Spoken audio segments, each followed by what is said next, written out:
the Indica of Magazines and Arthashastra of Chanakya. Right? Next, how did Chandragupta Maurya gain control of territories across the river Indus? अब चंद्रगुप्त मौर्य ने उनकी जो territory थी, उनका जो empire था, likewise let me show you. जैसे suppose इस पर्टिकुलर एरिया में क्या कर रहे थे, चंद्रगुप्त रूल कर रहे थे, है ना, ये उनकी टेरिटरी थी. लेकिन उसके अक्रॉस रिवर्स के, वेट अ सेकेंड, जैसे रिवर्स तो पता ही है रिवर्स क्या होती है. तो रिवर्स, सपोज ये रिवर फ्लो कर रही है, तो रिवर्स के अक्रॉस मतलब इस साइड में उन्होंने अपना जो एम्पायर है या अपना जो कंट्रोल है वो कैसे गेन किया. सपोज इस साइड यहाँ के वो किंग थे, राइट, इस एम्पायर के चाणक्य क्या थे, किंग थे. ये रिवर है, राइट, तो रिवर के अक्रॉस इस प्लेस पर उन्होंने कैसे अपना पावर या अपना कंट्रोल गेन किया, ये बताना है. So Chandragupta made a gift of 500 elephants. अब चंद्रगुप्त ने क्या किया, 500 एलिफेंट्स गिफ्ट किए to Greek general Seleucus Nicator and obtain the territory across the river Indus. अब उन्होंने टेरिटरीज को और ज्यादा कंट्रोल करने के लिए क्या किया, दूसरी टेरिटरी के जनरल को या ग्रीक जनरल को, जिनका नाम क्या था, सेल्यूकस था, सेल्यूकस को 500 एलिफेंट्स गिफ्ट कर दिए. और उसके बाद वो एम्पायर जो था वो उनके अंडर आ गया. Got it? समझ में आया?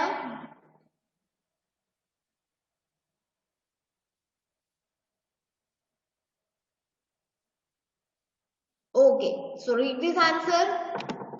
Chandragupta made a gift of 500 elephants to the Greek general Seleucus Nicator and obtained the territory across the river Indus. Across the river Indus. Next, which ruler increased the extent of Mauryan Empire? कौन से ruler ने Mauryan empire को और ज्यादा extend किया, मतलब Mauryan empire को और ज्यादा किसने बढ़ाया? So Bindusara, son of Chandragupta Maurya. Bindusara कौन थे? चंद्रगुप्त मौर्य के सन थे. So Bindusara increase the extent of Mauryan empire. Read this answer. Bindusar increased the extent of the Mauryan Empire. Right? ये समझ में आया? ये 4 क्वेश्चन समझ में आए? Then please thumbs up. Okay. Next. What was the role of धम्मा महामातास? अब धम्मा महामातास कौन थे? एक ऑफिसर थे, स्पेशल ऑफिसर्स थे जिनको किसने, अशोका ने अपॉइंट किया था ताकि वो हर जगह धर्म को स्प्रेड कर सकें, उनकी टीचिंग्स को स्प्रेड कर सकें. ठीक है? So Ashoka appointed special officers, Ashoka appointed special officers called Dhamma Mahamatas. Ashoka ने स्पेशल ऑफिसर्स को अपॉइंट किया और उन्हें क्या नाम दिया? धम्मा Mahamatas. Right? These officers went from one place to another to teach people about the policies of Dhamma. अब ये ऑफिसर्स क्या करते थे? एक प्लेस से दूसरी प्लेस जाते थे और लोगों को टीच करते थे, लोगों को सिखाते थे अबाउट द पॉलिसीज ऑफ धम्मा, कि धर्म की क्या क्या पॉलिसीज हैं. राइट? ये सारी चीजें उन लोगों को सिखाते थे. These officers were also instructed by king to read the edicts of those people who are unable to read. Now, अब इन ऑफिसर्स को ये भी इंस्ट्रक्शन दी गई थी कि आपको क्या करना है, इन एडिक्ट्स को, इन पर्टिकुलर फरमान को पढ़ के भी सुनाना है उन लोगों के लिए जो पढ़ नहीं सकते हैं. Right? So read this answer. Ashoka appointed, that is appointed. Ashoka appointed special officers called Dhamma Mahamata. Dhamma Mahamata. This officer went from one place to another to teach people about the policies of Dhamma. These officers were also instructed by the king to read the edicts to those people who were unable to read. तो धम्मा Mahamatas basically क्या थे? Special officers थे जिन्हें किसने? अशोका ने appoint किया था। और ये लोग क्या करते थे? एक प्लेस से दूसरी प्लेस जाकर लोगों को धम्मा, जो धर्म है, धम्मा मतलब क्या होता है? धर्म। तो धर्म की जो भी पॉलिसीज थी वो लोगों को सिखाते थे और उन्हें ये भी इंस्ट्रक्शन दिया गया था कि वो लोग जो पढ़ नहीं सकते हैं उन्हें ये पॉलिसीज आपको रीड करके बतानी है। तो ये 5 आंसर्स आपको समझ में आए तो please thumbs up, please thumbs up. Okay, next, What was the conquest? How was the conquest? Conquest का मतलब क्या होता है? जीतना या विजय होना। Conquest मतलब क्या होता है? जीतना। ठीक है? So how was the conquest of Kaling? A turning point. अब कलिंग क्या है? एक प्लेस का नाम है। तो अशोका ने बेसिकली क्या किया था? कलिंग के लिए, Deepika Sharma,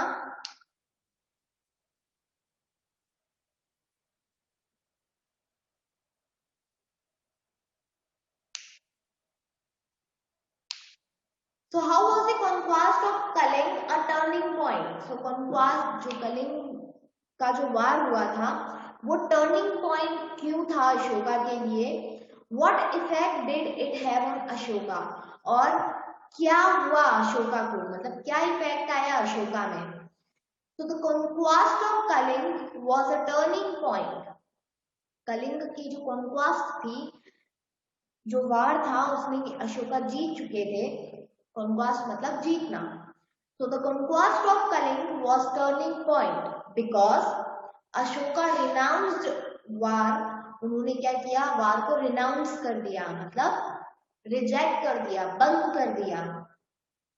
After conquering Kaling, Kalinga वार को जीतने के बाद उन्होंने वार को रिजेक्ट कर दिया कि आज के बाद में कोई वार नहीं लड़ूंगा। He was horrified by the suffering caused to people, the Brahmins and Buddhist monk. अब वो बहुत ज्यादा क्या हो चुके थे? हॉरिफाइड हो चुके थे।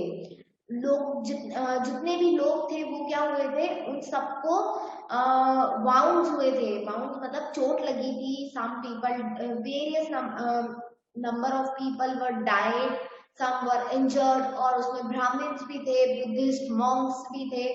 तो उन सबकी सफरिंग्स देखकर वो क्या हुए थे? हॉरिफाइड हुए थे। He was overcome by grief and remorse, और जिसके कारण वो क्या हुए? बहुत ज्यादा उन्हें ग्रीफ हुआ, पछतावा हुआ, right? He abandoned the policy of physical conquest, और उसके बाद उन्होंने क्या कहा कि he rejected, he stopped the policy of physical conquest. अब फिजिकली जो लड़ाई से जीता जाता है, ऐसी लड़ाई को उन्होंने क्या किया? रिजेक्ट कर दिया in the favour of a policy of dharma, और किसे अडॉप्ट किया? धर्म को अडॉप्ट किया। He also converted to Buddhism after the conquest of Kalinga, और उन्होंने क्या अडॉप्ट कर लिया? बुद्धिज्म, जो बुद्धिस्ट धर्म होता है ना, उस धर्म को उन्होंने अडॉप्ट कर लिया कलिंग वार के बाद। Okay, so let us read this answer. The conquest of Kaling was a turning point because Ashoka renounced war after conquering Kalinga. was horrified by the suffering caused to the people, the Brahmins and the Buddhist monks. He was overcome by grief and remorse.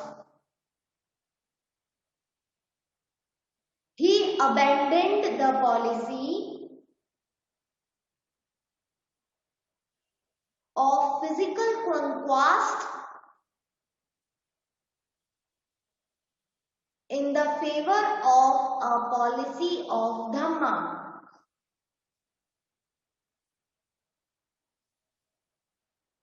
He also converted to Buddhism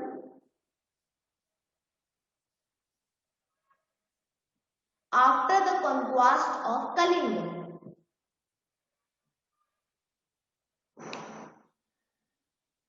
okay, तो ये 6th वाला question भी आपको समझ में आ गया है, तो प्लीज थम्स अप. ओके, अब नेक्स्ट हम क्वेश्चन देख रहे हैं 7th वाला. How did Ashoka spread his message of Dhamma. अब अशोका ने अपने धर्म का जो मैसेज था, राइट, वो कैसे स्प्रेड किया, कैसे लोगों को टीच किया. So Ashoka adopted several measures to spread of Dhamma.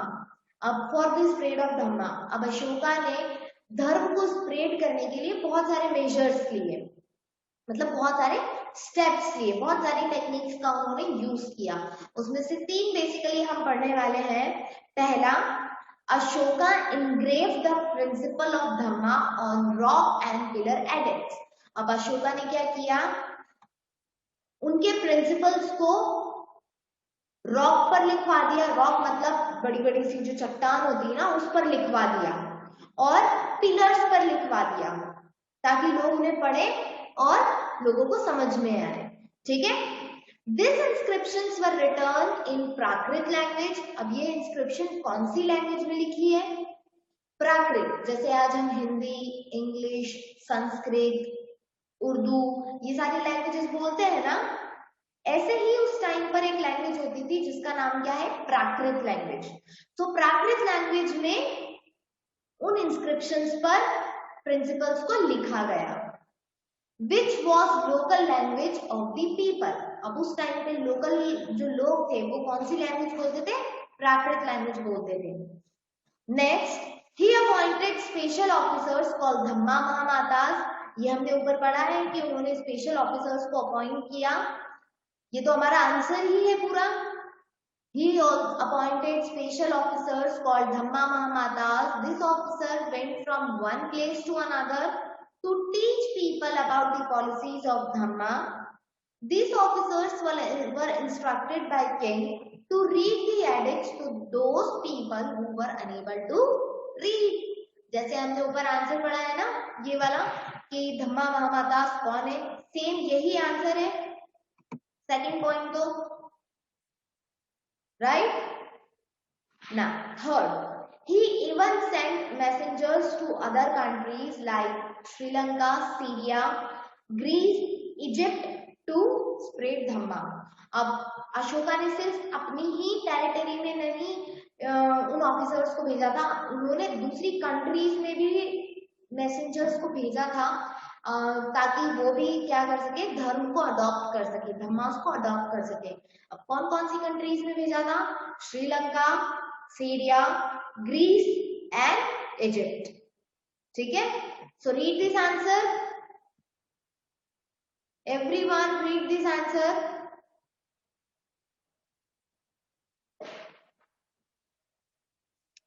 Students, Ashoka engraved the principle of Dhamma on rock and pillar edicts. On rock and pillar edicts. These inscriptions were written in Prakrit language. These inscriptions were written in Prakrit language. which was the common language of the people.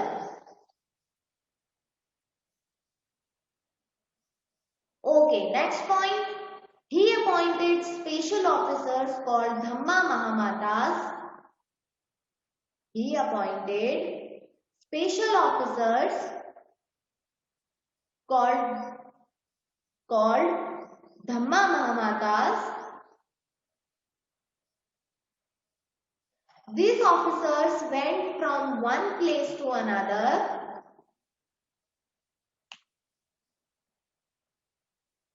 to teach people about the policy of the Dhamma.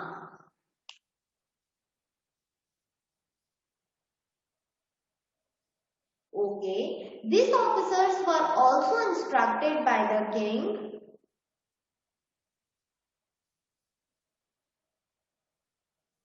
to read the edicts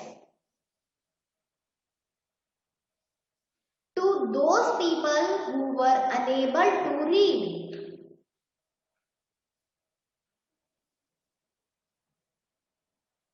Okay, very good. Next point. He even sent messengers to other countries like Sri Lanka, Syria, Greece, and Egypt to spread Dhamma.